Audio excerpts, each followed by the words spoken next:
안녕하세요. 문서연 선생님입니다. 선생님이 내일 사문 특강을 합니다. 10월 3일입니다. 근데 이제서야 이 답변을 하네요. 한 학생이 며칠 전에 댓글을 줬는데 선생님이 이제서야 이걸 확인합니다. 선생님 혹시 특강에서는 어떤 자료가 배부되는지 여쭤봐도 될까요? 그럼요. 선생님의 자료, 표 분석과 시간 압박형 문제로 구성되어 있습니다.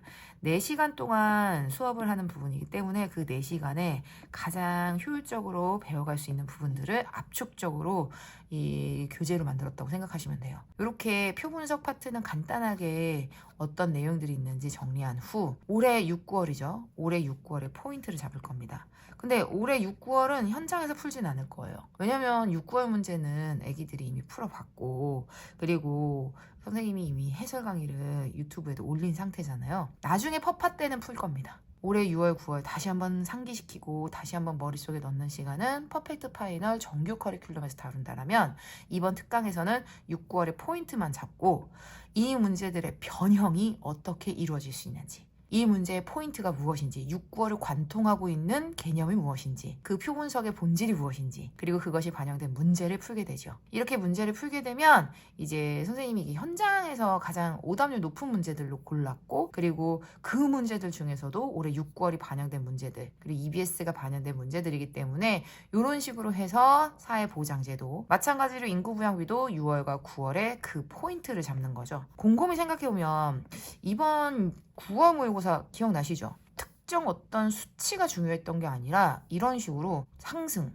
하강, 즉 인구 비율의 감소, 증가를 통해 가지고 인구가 더 늘었는지 줄었는지를 물어보는 문제였단 말이죠. 이제 이런 것들이 어떻게 변형될 수 있는지 이런 부분으로 이제 선생님과 함께 정리하고 증감률의 개념 그리고 그런 부분들 노년 부양비가 증가되면 어떡하지? 유소년 부양비가 상승하는 이것만 가지고 우리는 정보를 어떻게 찾지? 이런 것들을 하게 된다고 생각하시면 됩니다. 자, 이제 인구 부양비가 이렇다라고 한다면 계층 이동도 올해 트렌드를 반영한 새로운 문제들로 접목시켜서 적용을 해보고 훈련을 해보는 거죠. 이번 6, 9월 트렌드라고 하셨을 때에는 바로 이런 부분이에요. 9월 모의고사 같은 경우는 세대 간 이동과 세대 내 이동이 나왔죠. 그래서 그 개념을 다시 한번 다룰 수 있는 내용으로 세대 간 이동, 그 다음에 세대 내 이동을 함께 다룰 수 있는, 그런데 크게 어렵지는 않고 6, 9월의 변형 정도로 딱 적합한 선생님이 진짜 고르고 고른 문제로 정리를 합니다. 이뿐만이 아니라 이제 시간 압박형 문제로서 이제 상황 판단, 올해 6, 9월 상황 판단이 이렇게 나왔단 말이야. 그럼 이제 이런 부분들이 변형되었을 때 어떤 식으로 접근해야 되고 어떻게 공부해야 하는지 선생님과 여러 상황 판단 문제를 통해서 이 실마리를 잡는 방법을 다룰 겁니다. 그리고 배정받은 개념.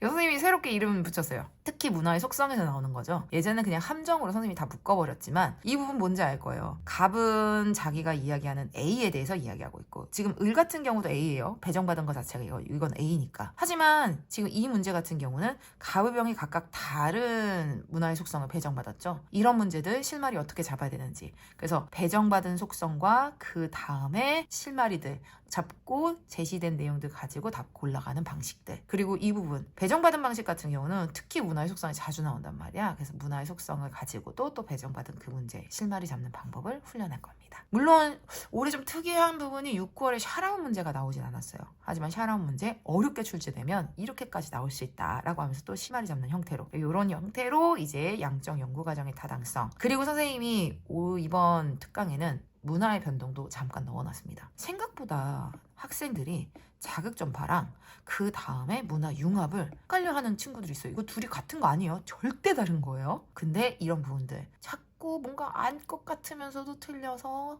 완전히 속상해하고 그런 부분들을 선생님이 이 특강에서 다루려고 합니다. 자, 이렇게 해서 선생님의 교재 안내가 끝났습니다.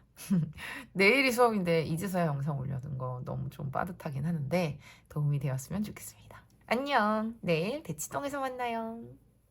그리고 손글씨 풀이. 선생님 수업을 들은 친구들은 알 거예요. 모든 표 분석에 이렇게 손글씨 풀이가 제공됩니다. 그러면 선생님 수업 듣고 그 다음 손글씨 풀이 보고 나중에 복습할 때에도 이걸 가지고 다시 한번 상기시킬 때에도 도움이 될 거예요. 이제 진짜 끝. 내일 대치동에서 만나요. 안녕.